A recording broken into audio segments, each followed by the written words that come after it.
بسم اللہ الرحمن الرحیم۔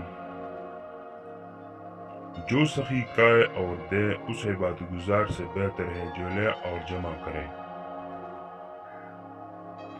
کبھی بھی بے وقوفوں کو اپنا رہنما نہ مانو، خواہ دنیا میں عقل مند نہ رہے، کیونکہ خوبیاں کبھی خامیاں نہیں بن سکتی، اور نہ اچھی چیز کی عدم موجودگی میں کوئی بری چیز بہتر اور اچھی ہو سکتی ہے۔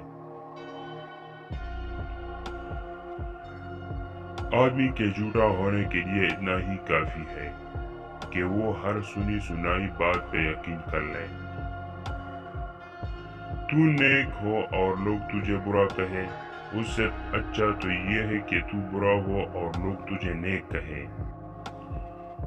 آدمی کے علم کا اندازہ تو ایک دن ہو جاتا ہے، لیکن نفس کی خباثت کا پتہ برسوں میں بھی نہیں چلتا۔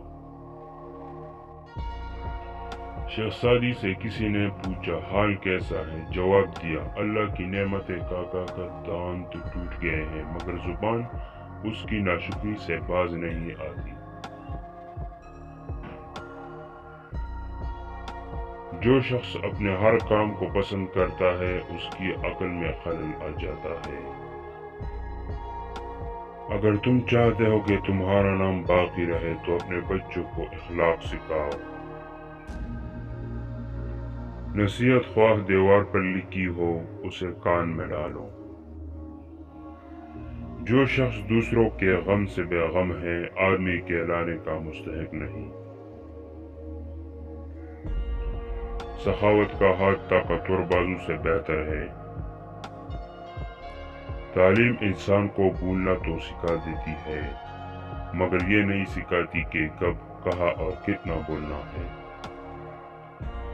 کسی کو اچھے عمل سے دل خوشی دینا ہزار سجدے کرنے سے بہتر ہے۔ صبر رکھو، ہر چیز آسان ہونے سے پہلے مشکل ہوتی ہے۔ دشمن سے ہمیشہ بچو اور دوست سے اس وقت جب وہ تمہاری تعریف کرنے لگے۔ اس سے تو خاموشی بہتر ہے کہ کسی کو دل کی بات کہہ کر پھر اس کو کہا جائے کہ کسی کو نہ کہنا۔ اپنے حصے کا کام کیے بغیر دعا پہ بھروسہ کرنا حماقت ہے، اور اپنی محنت پہ بھروسہ کر کے دعا سے گریز کرنا تکبر ہے۔ میں خدا سے تو ڈرتا ہوں، اور خدا کے بعد ان سے ڈرتا ہوں جو خدا سے نہیں ڈرتے۔ ایسے دوست سے ہاتھ دھو لینا بہتر ہے جو تیرے دشمنوں کے ساتھ بیٹھتا ہو۔ اگر مرد خدا کو ایک روٹی ملے تو وہ آدھی فقیر کو دے ڈالتا ہے، اگر حریص کو ایک ملک کی بادشاہت بھی مل جائے تو وہ دوسرا پانے کے خیال میں رہتا ہے۔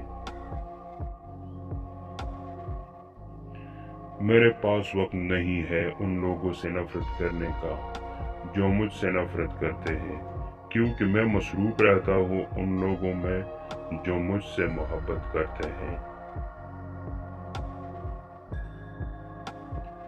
عقل مند اور بے وقوفوں میں کچھ نہ کچھ عیب ضرور ہوتا ہے، مگر عقل مند اپنے عیب کو خود دیکھتا ہے اور بے وقوفوں کا عیب دنیا دیکھتی ہے۔ اگرچہ انسان کو مقدر سے زیادہ رزق نہیں ملتا، لیکن رزق کی تلاش میں سستی نہیں کرنی چاہیے۔ جاہلوں کا طریقہ یہ ہے کہ جب ان کی دلیل مقابل کے آگے نہیں چلتی تو وہ لڑنا شروع کر دیتے ہیں۔ نادان ڈول کی مانند بلند آواز ہوتا ہے، مگر اندر سے خالی ہوتا ہے۔